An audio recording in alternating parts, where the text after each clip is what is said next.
Welcome to the Girl from Bombay podcast with Jules Williams. Telling stories, touching lives, connecting people, bringing encouragement and hope. And now here's Jules. Hello and welcome to my channel, The Girl from Bombay. Of course, I'm the girl from Bombay, and this is my podcast, which says yesterday's stories, tomorrow's lessons told today. So here is my very, very favorite person, Gretchen. She's also a good friend besides being a favorite person. And we used to have all these conversations through Zoom over COVID. And we continued our friendship. We haven't met physically ever. We hope to meet sometime. And the conversations were to us very enriching. And so we decided to take these conversations out and be able to maybe help somebody. And as we talk, we gain insights in our conversation too from each other. And so it's not scripted. We are just talking, and we hope that you are able to, get something from it. Now, the first one that we had was on integrity, and the second one we did was on empathy. And from empathy, we are leading to something very, very special, and that is self-care. So Gretchen, my friend here, is actually a trained coach in self-care, and I'll let her take it on from here. Oh, wonderful, Jules. Thank you for inviting me. It's always so special to be here with you. Today is about self-care, and I'm very passionate about it. I think that throughout my journey, I've noticed that there are ebbs and flows in my self-care, but I really think that it's an important topic, primarily because I am a woman. I feel very much that as I've noticed, the majority of women in my life are nurturers, and they tend to sacrifice their self-care to take care of other people in their life. So I just think the conversation today is just, how are you taking care of you? I know sometimes when we talk about self-care, people get a little confronted because they have to talk about themselves. But we're going to make this super easy. We just want to talk about, and the things that I'm very passionate about are what are ways that you can easily maybe make a shift to take care of you. I was recently on an airplane, and once again, I was reminded about self-care. When the stewardess came over to a young couple ahead of me, and they had a young baby, and she gave them the lecture about make sure that you put your oxygen mask on first, and then you give it to your child. And that's what we're talking about. We want you to take care of you so that you can take care of all the other things in your life that are important to you. And believe me, I know how many of those things there are. As women, we tend to take on the brunt of the workforce in this arena. And Right. I think that sometimes what's sacrificed is self-care. And what really breaks my heart is when a woman will come to me and say, what's wrong with me? And I always say, nothing's wrong with you. You just need to take care of you, and I think of self-care like a cup. And primarily when those things happen and women say those things, and I've said those things too, it's just that their cup is empty, right? They've poured all of their extra energy and passions out into the world, and their cup is just empty. So today we're just talking a little bit about what are ways that we can take care of you? What does self-care look like on a daily basis? And I want to make it very clear that self-care is not selfish. It's really just taking care of you. And secondly, I want to say that self-care is something that I don't think we ever master. It's something that we continually look at, we change maybe the perspective that we have for self-care, or maybe there's a different way that we look at a self-care passion or way to take care of ourselves. So I do want to emphasize that this isn't something that I think we get really good at and we never have to worry about again. I think it's probably going to be something, at least in my life, it is something that I continually have to look at and find ways to nurture myself and to fill my cup. And talking about, nurturing for women, taking the time and doing the self-care, women grow up with this mentality, which is also inflicted by the people around us, Mhm. is that you are cut out to do all this. You have to do this, and then you fall into the role, grow up, and then you get married, and then it's like everything is on you. And there are so many times I think countless women can identify with the fact that you can make a great sandwich for your kid, a wonderful sandwich for your husband, and by the time it's your turn, you just slap in something and you eat it. It's like, I don't even want to do the fancy thing, right? Yes, I've done that so many times. Like, I'll just eat this. It tastes fine, because you're so right. exhausted. Or we By end up eating the leftovers, yeah, it's yeah. yeah. And so it's such an important part. And I think because we are nurturers and that's inbuilt and we want to keep doing that, you can take that away from us. It's just part of who we are, that we need to take care of ourselves so that we can pour into others, because it gives us it's there is a great satisfaction when we do things for others. We enjoy that as women, right, to help other people and Yes. our family or friends or whoever. But to do that, you need to fuel your body. And besides, there are some ways, and I'll let you tell what other some ways that you can take care of yourself. And I thank you, Jules. I think that one of the things that came up for me when you're talking about that is that we're caregivers, right?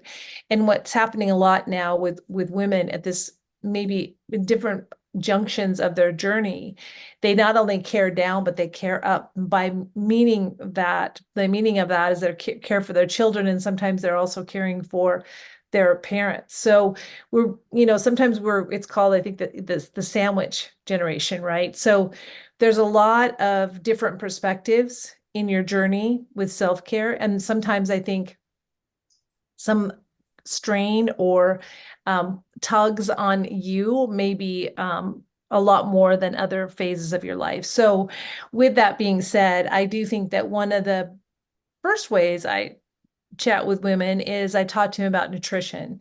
What are you eating on a daily basis? How are you feeding yourself?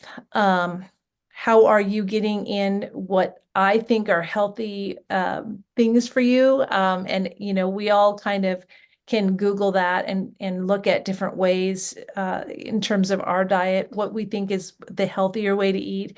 But primarily, it's having a good source of protein, whether it's animal or plant-based, and having some kind of a rich carb, whether it's a vegetable or adding some really healthy greens with that. And then also, what are we adding to process the protein? And that is a healthy fat, whether it's avocado, olives, olive oil, things like that. How are we just getting healthy nutrition? And in a lot of parts of the world, we have an ability to maybe source some of that. Here, I live in the States, in America, we have a lot of processed food. So one of the things that really disrupts nutrition here is that people are eating a lot of quick processed foods, and they're not really whole foods. They're getting a lot of other, it's the reason they call it junk food, right? A lot of other things that their body doesn't really need and doesn't really run well with. And one of the things I talk about food, like I don't want it to be overwhelming, but if you think of food as fuel, right? And you're the car that we're going to put the fuel into. I think of you as a luxury car, like an amazing specimen in the world, right? Then I would want to put really good fuel in you. And Mhm. so basically, the fuel that we're getting is our food. So what food are we fueling our body with? And this body is just a house so that we can do all the other things in the world, write that book, climb that mountain, take care of those kids, all the things that you have a passion for. But you have to really fuel this body and honor it so that you can do all the things you want to in the world. Yeah, and I think talking about the body taking care, this temple, I'd like to quote the scripture from 1 Corinthians 6:19, which says, "Do you not know that your body is the temple of the Holy Spirit, which is in you, which you Mm, have of God, and you're not your own?" And I so appreciate that's the truth for us, that our bodies, these are just tents, and we are mm. bought at a price by the blood of Jesus Christ, and we are not our own. And how much more responsibility to take care of these bodies. And talking about the luxury cars, you can Mhm. have a great luxury car that runs on gasoline, but if you put diesel in it, it's not going to work. No. And I think that's what the literally junk food is. It's Mhm. like putting diesel into your body when actually it's going to be run by a high grade, nice gasoline for because you're a luxury car, you know. Right. And so simple eating is okay. Clean eating is what we're focusing on, you know. Um, Exactly. a lot of cultures just like boiled vegetables or boiled potatoes, whatever. I'm a spice girl. I like all the spices because I come from India. You know, I Mhm. need a lot of hot peppers. I need cumin, and I need coriander and all these things. And so that's my way of eating. But whichever way you eat, whatever you do, stay away from processed foods Mm. and try to eat as healthy as possible. And I'd like to say, add to that, that when you eat, make sure that you're not watching something like horrifying on the television that causes you stress, you know, Mm. uh, or like I don't know scenes or even like stressful YouTube videos that may be causing you anxiety, and that's not good because you need all those good juices to be processing that food well and eat in a happy state of mind. And so it's good to like sit at the table even if you're by yourself, put on some nice music, and maybe read a little book or focus on other things than stress while eating. Mhm. And one of the things that I really like about my culture is if there's somebody at home and you have to have your meal, then mostly that someone will come and sit with you and chat with you and help you not to be stressed. So you just have a nice meal, talk about the day or whatever. And that really helps. And I think more and more that's kind of dying everywhere in the world because people are on their smartphones. Mhm. Dinner time is John, Harry, Barbara, May, and phones, Mhm. Yeah. and it's not just the family. And so I think it's so important to have those healthy conversations, not stressful conversations, Mm. um, and be able to eat in a happy manner. Mhm. I agree. I think that's really true. And I think that you're making a very good point about conscious eating, really focusing on your food. And I think one of the things that I've always heard you say too is to be grateful, for the food that we have. And with that amount of gratitude, I do think that, when we have a healthy state of mind, it does help our digestive process. And then on the same track is like really enjoying your food, the smells and the taste and the textures, uh, Mm. because I just like kind of all these. I finally realized I really like something that are crunchy, So if I Mm. make a bowl of soup, I try to put some crunch in it, and I really like it that way. And to appreciate that, because imagine during COVID what happened. A lot of people lost their sense of taste and smell, and some of them are still having that ongoing issue Yeah. and not able to enjoy their food. So if you are not suffering from it and you have the time and take the time, make the time. You got to make time for everything. You got to make time for a phone call. You got to make time to go see your neighbor, or everything has to be. So take time for yourself. Make the time. Enjoy your food. And Mhm. I think that really is like respecting what you have before you, because so many people, even in the United States, don't have 3 square meals a day, sometimes not even one, Mhm. and I was working with, when I was back in India, I worked with street kids. And one time on the railway track, I saw this little boy who was just standing there, probably like not even 4 years old. And I could see in the distance a train was coming, and I couldn't get down. I didn't have the ability to jump and come back up. And so I sent a young man, and then he gave me the boy. I picked up the boy and I held him and asked him what he was doing. And he had a cigarette butt in his hand, and he was going to eat it because he was hungry, Mm. you know. And that was far away in India, but here in the United States, a few years ago, quite a few years ago, I was running a food program, and I met people who hadn't eaten for 24 hours. And so I think to be grateful for the food that we have, for the ability to cook, Mhm. to be able to taste and to enjoy that meal. And I think that all is self-care, all those conscious efforts that you make towards Mhm. a healthier you. It's we're not just trying to give you like figures and uh, areas of life that are like horrible just because we want to make you feel bad, but to say how much there is for us when we are grateful.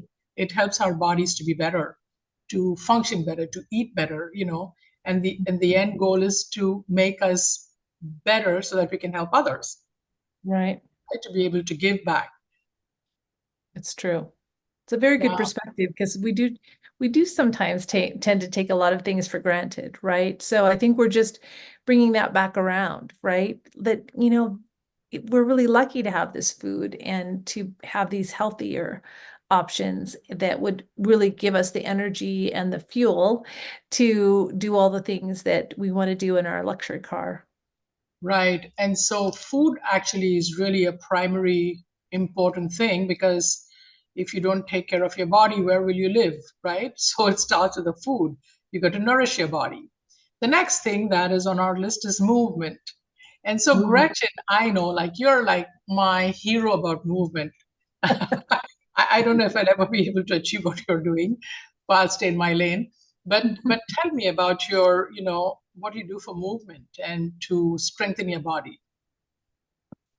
Well, again, I think I'm looking at this as this, body as a house, and I want to keep this house moving, right? And I want to stay functional, and I want to have essence as I age. So I have right now at this point in my life, I have some osteoporosis in my spine and actually throughout my body, to be honest. But it's how they test it. It shows your spine, and they test your femur and your forearm and things. So one thing that I thought about was that I don't want to be fragile, right? I don't want to take a fall and get broken, right? A lot of things happen like that as we age.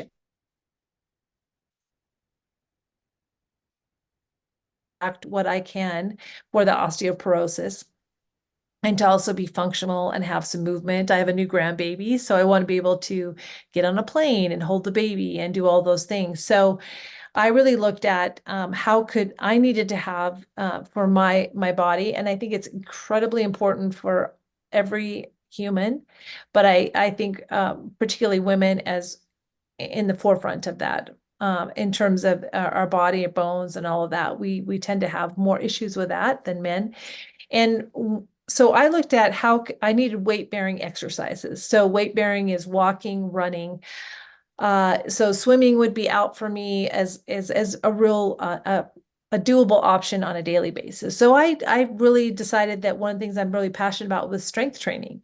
So I decided to really go into a gym and lift heavy weights, primarily to see if I could increase my muscle mass that would tell my bones to stay stronger and hopefully augment the continuation of osteoporosis. And through that, and through I take another supplement that's a natural supplement. I have been able to reduce my percentage of bone loss, which is very exciting. But I basically go to a gym and I lift heavy weights, which is mainly, it can be a kettlebell, it can be dumbbells. I've got bars, things like that. But I do a lot of weight training. I try to do that 4 days a week. And I also am trying to work on cardio, which is heart health, right? And that can be running, it can be walking, high intensity workouts, just body weight. So I've been primarily focused on that. And then I got a little interested in powerlifting. So I did do a couple of competitions that involved powerlifting, which is basically, again, like a bench press. That's just pressing the bar with your chest, and squats with a bar, and then also a deadlift was just pulling the bar up off the ground using your back. So that's where that journey has taken me into that arena. And so I just feel like movement is very important. Functional movement is very important. Using your body, even your body weight is very important. So that's kind of what I'm passionate about, is just recommending movement. I do believe in the saying, if you don't move it, you'll lose it. I do believe in that. So I think healthy movement is very important. For me, it's taken this juncture, but I think that it can come in a lot of different forms. Right. And how much weight do you lift? I really was curious about that. What's the Okay. maximum you have lifted? Question, what's the maximum weight that you have lifted? Well, in my last competition, my squat was about 125 pounds, and my bench was about 78 pounds, and my deadlift was 206 pounds. Yay. So so right now, like we'll be flashing disclaimer, disclaimer, disclaimer. Please don't try this. Don't try to lift, it's like all these True, disclaimers they have. true. So Yeah, anything, the thing is, the secret though is always to start small. I it love this is. scripture which says that despise not the day of small beginnings. And so anybody who's listening to us, if you think, okay, now I'm like motivated, I'm going to start going for a walk, please don't go and start walking 2 miles because the next day you'll be really like useless. Start like everything, whether it's like, so you see a lot of YouTube videos or the TikToks, and they're like, do this exercise 200 times, and now within 3 months you're going to like be really skinny. But don't start with 200 because you're going to hurt the next day because you were not doing anything before that, right? So I hurt myself many times over the past in the gym because I'd quit and then I'd go, and then I'm doing all this. I'm like, oh my gosh, I'm like jinxed. Whenever I go to the gym, I'm like hurting. And then I realized what I was doing, the exact thing that I'm telling you not to do now, is Mm, please don't like start on like, take on big portions, big chunks. And you yeah, can also divide all your activities for movement through the day. So, well, and if you're doing jumping jacks, then, don't do 500 and one time or 100, do maybe 10. And so I think the secret really is to build little by little and strengthen your body, and that way you're not hurting yourself. Even strength training, like even pulling bands, all this little by little, it's and you, true. you build on that. And I think one key is consistency. Or dance. I like to dance, and so find some good music and dance every day, maybe just 10 minutes. Start with 6 maybe, and then for maybe a week, and you think, oh well, a whole week. But I can tell you that it's a positive outcome when you take a little at a time and help your muscles to get acclimatized to something they have never done before It's you true. know And I think slow and steady wins the race, right? You right. start small, maybe you focus on a few different body parts throughout the week. And there's so many resources right now too, but I think you're right. Make sure that when you tap into a resource, that you really use your common sense. Does that sound like something I can do? Or even if you start to try it and they're telling you to do 25 and you did 5 and you're done, let yourself be done. Let your body dictate what it is it can do because it'll do more. It just maybe at the beginning it can't do more, and you have to honor your body for what it can and cannot do. Mhm. So there was a time, like even just recently, I went through some very traumatic experience, and I went to my naturopath, and I was like, I don't feel like exercising, and she goes, your body is not ready for it. You're still hurting. Just wait, and you'll be ready. And I find that I'm ready now to go walk or do whatever. And so listen to your body, Mm. and like make, yeah, most important, and make good choices always. It's Um, true. and so we covered nutrition, and we are not experts on nutrition. You have to do your own research. Disclaimer, disclaimer. I just love these things. They put the disclaimer. So, it's like, yeah, don't go lifting 206 pounds and said Gretchen and Jules told us to do it. No, we are not telling you don't do that. Use common sense. And the third thing actually that we will close with is sleep.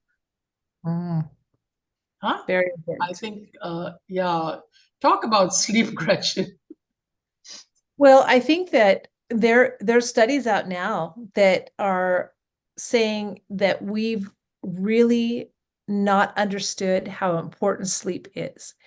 And a lot of times I have even counseled people that if they have a choice between sleep and working out, I tell them to get sleep. I think it's that important for your body to be able to regenerate and to rest. But what I really want to talk to people about too in that conversation is that we're talking about quality sleep. And I think that we're having trouble now finding a way to have quality sleep. One big problem is right here, right? It's electronics. We have a lot of blue light that disrupts our melatonin. It sends our body, it doesn't understand what, nighttime is.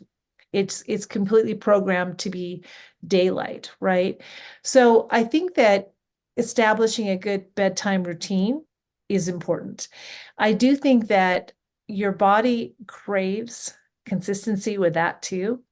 So if you can try to set a bedtime within a parameter and try to get to bed within that parameter, within that hour, and shut down your electronics maybe the hour before you do go to bed, and put your electronics maybe in a place where you're not going to check them before you go to bed. I think that's really important. I think that that is a big disruptor of sleep. Again, there are other things too, right? You may be too hot. That happens. So you have to find ways to get some ventilation, cooling if you can, different, products to help with that. I do think that you need to shoot for a good amount of sleep, right? Sometimes we think, well, I took, I got a good 4 hours. The research shows that your body needs more than that. Your body needs 6 to 8 hours. And you can't just make it up on the weekend. People say, well, I'll just sleep all day Saturday and I'll make up for all the late nights. It doesn't work that way. Your body needs consistent sleep. It needs it to run properly. And I don't know about you, but when I don't get enough sleep, I'm not good at stuff. Like I don't make good food choices. I probably am not as much fun to be around. My mood shifts a little bit. I think there's a big conversation that we have about people that are sleep deprived and drive, that we can be more accident prone. So there's so many ways that sleep affects our daily living. And having quality sleep is really important. And having a new grandbaby, I can tell you that the quote sleep like a baby is a misnomer, right? Don't sleep like a baby. A baby is up all the time. You don't want to sleep like a baby. You want to sleep like a healthy, human. You want to put away your electronics. You want to really, set a bedtime routine, clear of distractions, as dark as you possibly can, and to really, like allow yourself that beautiful regeneration time of quality sleep. Right. It's amazing if, people who are listening to us can go do some research and Google how sleep regenerates your organs, Mhm, and how much, reconstruction is done when you're sleeping. And mhm, then on the same note, talking about, all the digital things that we do online and stuff, and, our phones. And so maybe when you listen to me, you go like, yeah, well, today I'm going to go to bed at 11, where every day I've been going to bed at 1 o'clock. I can tell you through experience that shifting from 1 to 11 is not going to work like magic.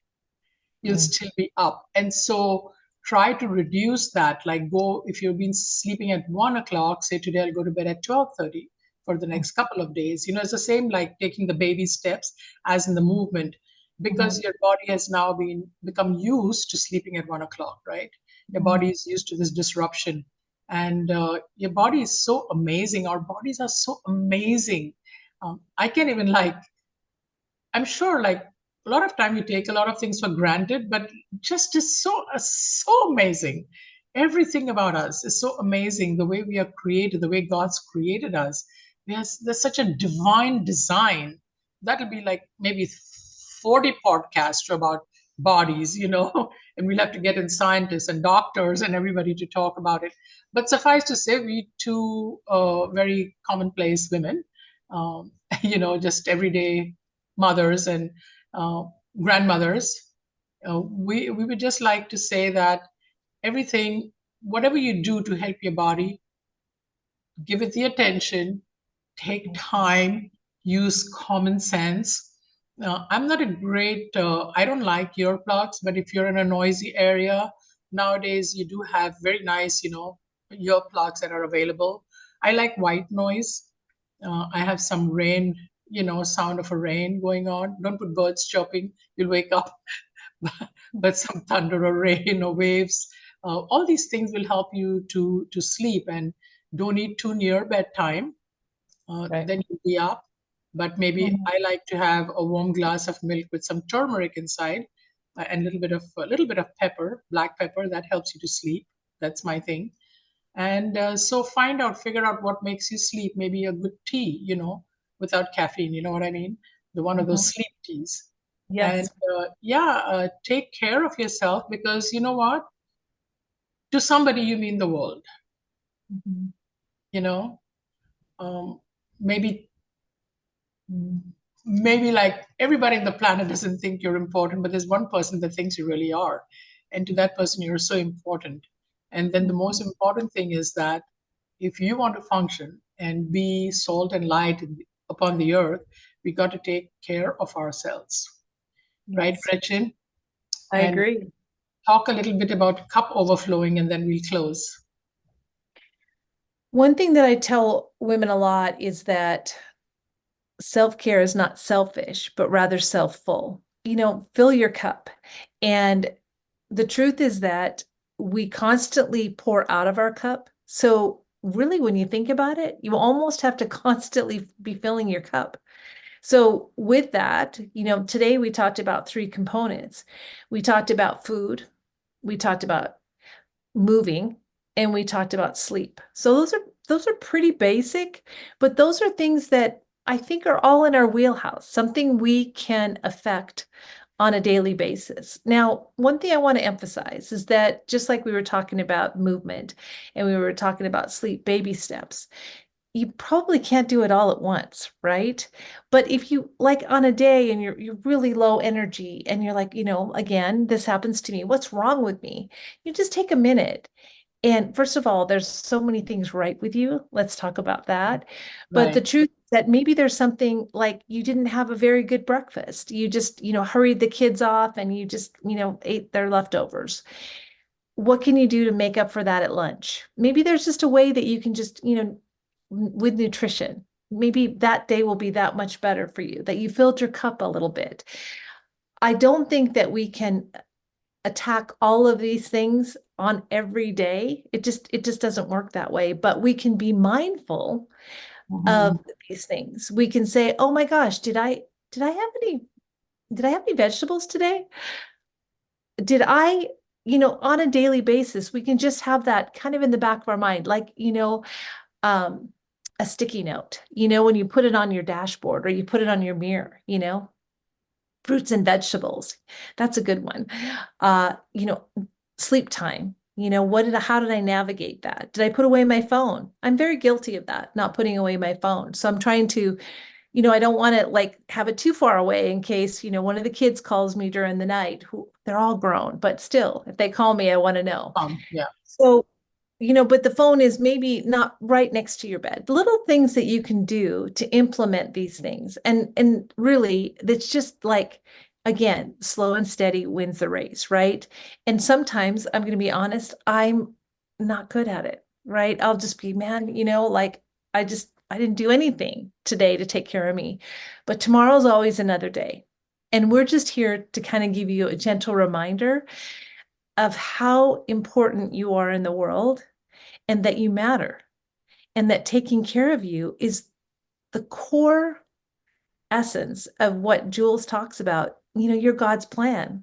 And so taking care of you is just really serving the Lord, right? So I Yes. just want to be able to be a small part of a conversation that just has the underlying knowing that you are so special and that just filling your cup a little bit with maybe these three things that we talked about today will be helpful.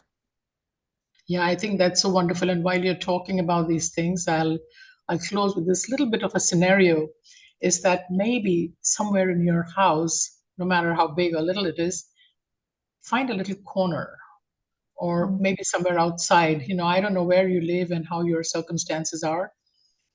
Maybe it's difficult, but where you can probably just sit down with a book, or maybe a poetry book, or just a picture book, or just to give yourself that space.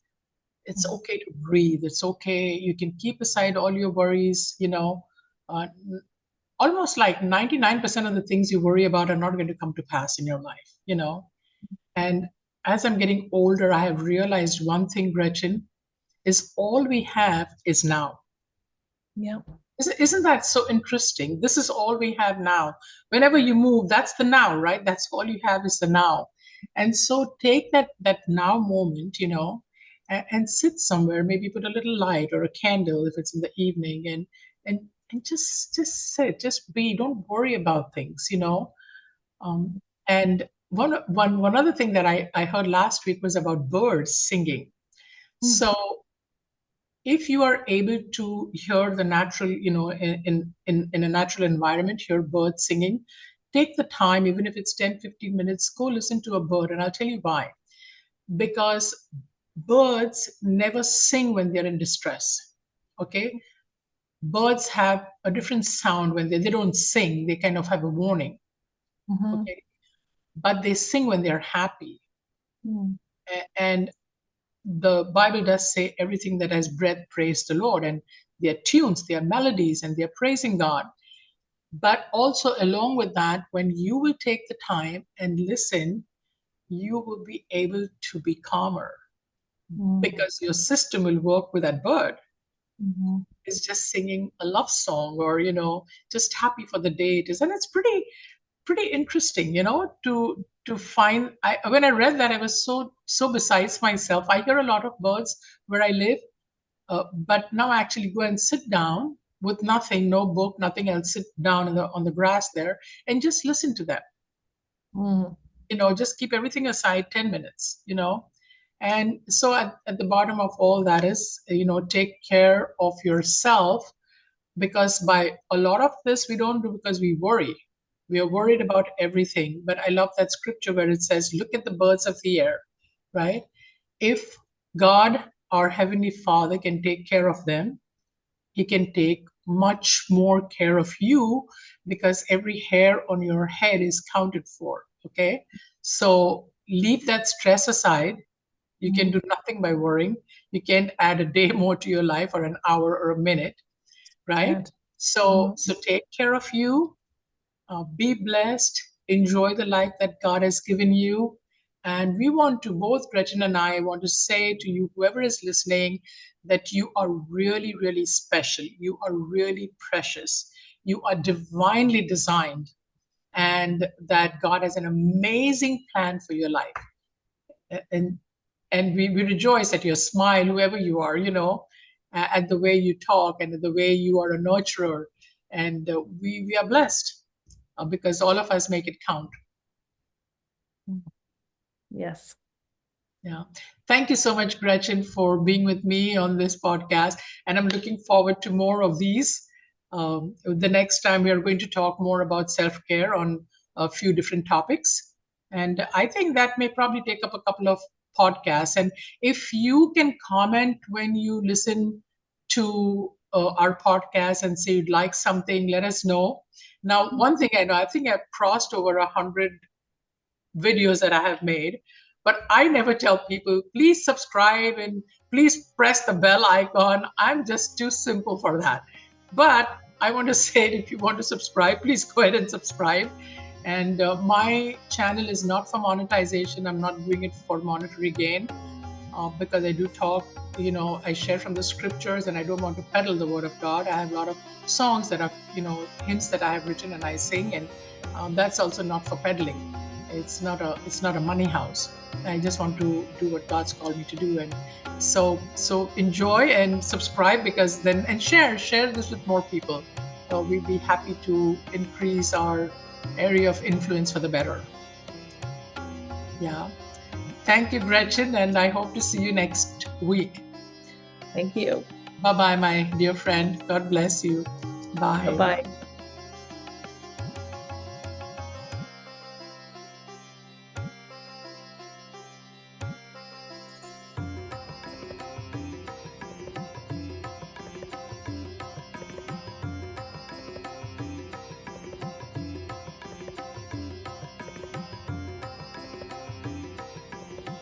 Thanks for listening to the Girl from Bombay podcast.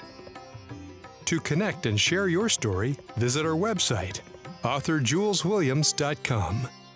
That's authorjuleswilliams.com. The Girl from Bombay podcast is a Puzzles Media House production.